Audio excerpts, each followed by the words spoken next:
बल्कि पूरे 36 बिरादरी के भाईचारे का जो मखौल बनाने का इन लोगों ने काम कराया। हमने फिर भी धैर्य रखते हुए 2 महीने इंतजार कराया। चौकी थाने से लेकर हरियाणा के मुख्यमंत्री का दरवाजा खटखटाया, छोटे नेता से लेकर बड़े नेता तक सबके हमने हाथ जोड़े, लेकिन कोई इंसाफ की बात करने की बजाय हालात ऐसे बना दिए कि अब तक जो 2 लड़के पकड़े गए हैं उनके भी 6 महीने में छूट के आने के आसार हो गए। हमने बार बार हाथ जोड़े। इतनी विनम्रता इस 36 बिरादरी के भाईचारे ने, विशेष तौर पे किसान समाज ने कभी नहीं दिखाई थी, लेकिन हमने सिर्फ इसलिए दिखाई कि कानून की रक्षा करना, कानून व्यवस्था कायम करना, हत्यारों को और इस तरह के अपराधियों को दंडित करना यह सरकार और प्रशासन का काम है, और आज नहीं तो कल इनकी नींद खुल जाएगी। लेकिन ये शर्म की बात है, डूब मरने की बात है इन अधिकारियों के लिए, सरकार के लिए, कि 2 महीने तक हमारा भाईचारा हाथ जोड़े खड़ा रहा और मजाक बनाने के सिवाय उन्होंने कुछ नहीं करा। 2 पीड़ित परिवारों को सांत्वना के 2 शब्द कहने के लिए कोई अधिकारी उनके घर तक जाने का जहमत नहीं उठा पाया। ये जो तमाशा प्रशासन ने किया, हमने बहुत पहले ऐलान कराया था कि भाई हमारे को लड़ना भी आता है, हमारे को ये सरकार उल्टे पैर चलानी भी आती है, हमारे धैर्य की परीक्षा मत लो। लेकिन इन्होंने धैर्य की परीक्षा ली और आज हमारे को मजबूर कर दिया कि हम इस आंदोलन को आंदोलन के तरीके से लड़े। हम बताना चाहते हैं पूरे हरियाणा की सरकार को, इन्हीं देश की सरकार को, कि वही हम डरने वाले लोग नहीं है, झुकने वाले लोग नहीं है, हम आंदोलनों से पीछे हटने वाले लोग नहीं है। हम तो इस उम्मीद में बैठे थे कि सरकार के किसी आदमी के भीतर थोड़ी बहुत संवेदना होगी, शर्म होगी, और वो ये जो जायज बात है ऐसी जघन्य हत्याओं पे हमारे को न्याय देने का काम करेगा। लेकिन ऐसा करने की बजाय, इन घटनाओं पे इंसाफ देने की बजाय, हम ये स्पष्ट कहना चाहते हैं, अगर ये घटना उत्तर प्रदेश में हुई होती बिना किसी धरने प्रदर्शन के, अब तक जो हत्यारे हैं, साजिश करता है, उनका एनकाउंटर हो चुका होता। यहाँ भी इन्हीं की सरकार है, लेकिन इस सरकार में जो लोग बैठे हैं वो सिर्फ लोगों को जाति के नाम पे बांट के वोट लेने तक सीमित है। लोगों का दर्द मिटाना और ये समाज को बचाना ये उनकी प्राथमिकता में नहीं है। मेरे आदरणीय बुजुर्गों, सम्मानित साथियों, मैं बड़ी गंभीरता से आपसे कहना चाहता हूं कि कैंसर की बीमारी शुरू में छोटी दिखाई देती है। कैंसर का जो एक बीमारी का शुरुआत होता है वो एक कोशिका से होता है। एक कोशिका जब खराब हो जाती है वो 7 वाली कोशिका को खराब करती है, और एक एक कोशिका खराब होके फिर पूरा शरीर खराब हो जाता है। ये हमारे गांव में जो घटना हुई ये खाली हत्या नहीं है, ये जाति के नाम पे जहर की शुरुआत है हरियाणा में, जो हरियाणा 36 बिरादरी के भाईचारे के लिए देश ही नहीं दुनिया में जाना जाता है। उस हरियाणा में जाति के नाम पे ये पहली बार इतना जहर इस पार्टी की कार्य प्रणाली ने और एक गैंग ने इस इलाके में पैदा कर दिया कि 15-15, 18-18 साल के बालक नर्संस हो गए, हत्यारे हो गए, कसाई हो गए। आपको याद दिलाने की मैं जरूरत तो नहीं समझता,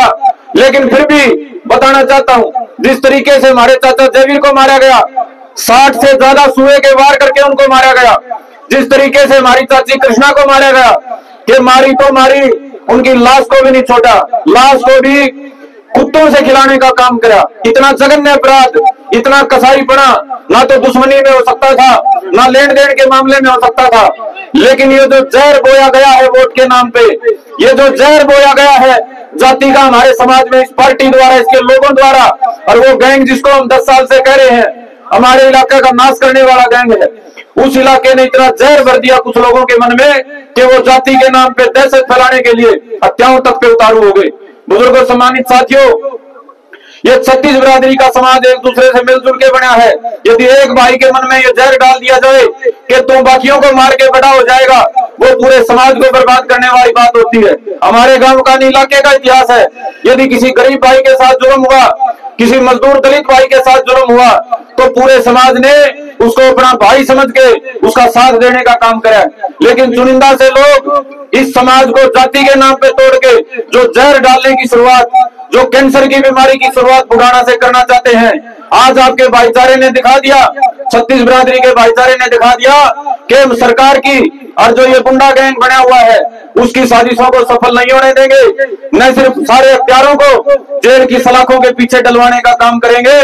बल्कि जो जाति के नाम पे जहर बोके हरियाणा को बर्बाद करना चाहते हैं, उस कैंसर को हम और आगे नहीं बढ़ने देंगे। आप लोगों ने जो ताकत दिखाई, जो हौसला दिखाया, सरकार के बहुत षड्यंत्रों के बाद दिखाया। सरकार के दलाल हर गांव में, हर इलाके में, हर तरह से मौजूद हैं, प्रशासन ने पूरा जोर लगाया उनसे दलाली करवाने का, किसी को कोई डर दिखाया, किसी को लालच दिखाया, लेकिन आप लोगों ने जो हिम्मत दिखाई है, हमारे समाज के सम्मानित सरदारों ने, मेरे नौजवान भाई, मेरी माओ ने जो हिम्मत दिखाई, सरकार के मुंह पर भी ताला पड़ गया होगा। और जो समाज को बांट के सरकारों की गुलामी करने का जो लोग काम करते रहे हैं, उनके मुंह पर भी ताला लग गया होगा। मेरे बुजुर्गों, सम्मानित साथियों, आज हम ये प्रदर्शन करके इस भारत बचाओ आंदोलन की शुरुआत कर रहे हैं, क्योंकि जाति के नाम पे बांट के, मजहब के नाम पे बांट के कभी भारत नहीं बच सकता है। ये जो पार्टी बार बार दावे करती है भारत को महाशक्ति बनाने की, हम ये बताना चाहते हैं कि बुढ़ाना गांव ही नहीं, पूरा हरियाणा खड़ा है इनके खिलाफ कि जाति के नाम पे बांट के तुम भारत को बचाओगे नहीं, भारत को बर्बाद करोगे। तुम भाईचारे को बचाओगे नहीं, भाईचारे को बर्बाद करोगे। मेरे बुजुर्गों, सम्मानित साथियों, मेरी मातृशक्ति, आप आज यहाँ से एक संदेश देने का काम करोगे कि सरकार चाहे 5 साल के लिए बनी हो, चाहे 10 साल के लिए बनी हो, लेकिन यदि गलत करोगे तो समाज तुम्हारे से आंख में आंख मिला के बात भी करेगा, जवाब भी लेगा और तुम्हारे को सबक सिखाने का काम भी करेगा। मैं अब आने वाले जो वक्ता है उनसे अनुरोध करूंगा कि खुल के बोले। हम अब तक नहीं लड़ना चाहते थे, लड़ के हम थक चुके हैं इस सरकार की तानाशाही के खिलाफ। हम पिछले 10 साल से लड़ रहे हैं, पहले की सरकारों में लड़े, हमारे गांव के ही नौजवान भाइयों ने सरकारों से लड़ते हुए दर्जनों से ज्यादा मुकदमे सहन करे हैं। हम नहीं चाहते थे और हमारे को इस तरह का कोई रास्ता अख्तियार करना पड़े, लेकिन अगर समाज को बचाने की बात आएगी, इस कैंसर को खत्म करने की बात आएगी, ये कोरोना नाम की बीमारी जो जाति के जहर के रूप में ये सरकार और इस सरकार के साजिशकर्ता गैंग हमारे समाज में डालने का प्रयास करेंगे, तो इनका मुंह तोड़ जवाब देने की आज से हमने शुरुआत करी। 2 महीने गांव में धरने पे बैठे रहे, हमने तो भाई कीड़ी तक का रास्ता नहीं रोका, मक्खी तक का हमने रास्ता नहीं रोका, एक हमने आवाज नहीं दी, एक मुर्दाबाद का नारा भी नहीं लगाया, सिर्फ इंतजार में कि कोई किसी के भीतर तो आदमी बना बच रहा होगा, सरकार का कोई आदमी, कोई नेता, हमारे वोट लेके जाने वाला कोई सरकार का नेता, कोई अधिकारी, किसी के भीतर तो जमीर जिंदा बच रहा होगा। लेकिन भाई चारों ओर से थके, हाथ जोड़ के थके, उसके बाद हमने ये आंदोलन के रूप में पूरे समाज के साथ, पूरे भाईचारे के साथ आगे बढ़ने का फैसला किया है। क्या आप इस फैसले में साथ हो जी सारे? हाँ जी, पूरे। हाँ जी, बहुत बढ़िया जी। नहीं तो मैं एक बात गांव में हम बता के आए हैं, ये कैंसर की बीमारी शुरुआत में छोटी दिखाई देती है, जाति के नाम पे ये जहर का जो कैंसर यहाँ से डालने की शुरुआत हुई है, जो कसाईपने से यहाँ हत्याएं करने की शुरुआत हुई है, अगर इसको कैंसर को आप यही खत्म नहीं करोगे, एक दिन ये हरियाणा के पूरे छत्तीस बिरादरी के भाईचारे को बर्बाद कर देगी। जिस तरीके से बिहार में जाति के नाम पे जहर फैला के हजारों हत्याएं हुई हैं, जिस तरीके से वहां जाति के नाम पे सेनाएं बढ़ के फूलन देवी ने सैकड़ों मर्डर करे हैं, समाज को बर्बाद करने का काम किया है, अगर वो तो ये सरकार करवाना चाहती हो तो सरकार सोई बैठी रहो ना। तो आज ये भाईचारा ये संकल्प करके आया है कि हम हरियाणा को बिहार नहीं बनने देंगे, हम हरियाणा को अपराध का अड्डा नहीं बनने देंगे। जिस दिन से हमारे गांव में हत्याएं हुई हैं और जो प्रशासन की लाल फीताशाही कह लो, लापरवाही रही है, जो अपराधियों के हौसले बढ़ाने का काम किया है, उसके बाद हमारे इलाके में कई हत्याएं हो चुकी हैं। क्यों हो चुकी हैं? क्योंकि सरकार को ये देख लिया अपराधियों ने कि ये सरकार अपराधियों को दंडित करने की बजाय उनका हौसला देने वाली सरकार है, तो अपराधियों के भीतर से सरकार का और पुलिस का डर निकल चुका है। और जब निकल जाता है हमारे आदमी का, जब गुंडे का डर निकल जाता है, तो फिर उसको कोई रोकने वाला नहीं होता। हमारे बहनी में 2 मर्डर हो चुके हैं, अलग अलग गांव में बहुत मर्डर हो चुके हैं, बहुत हत्याएं हो चुकी हैं, और उसका जिम्मेदार सिर्फ ये हाथी पुलिस प्रशासन है, सिर्फ ये सरकार है। अगर हमारे को न्याय दे देते, जो साजिश करता, जो मास्टरमाइंड जिसने हमारे बच्चों का दिमाग खराब करके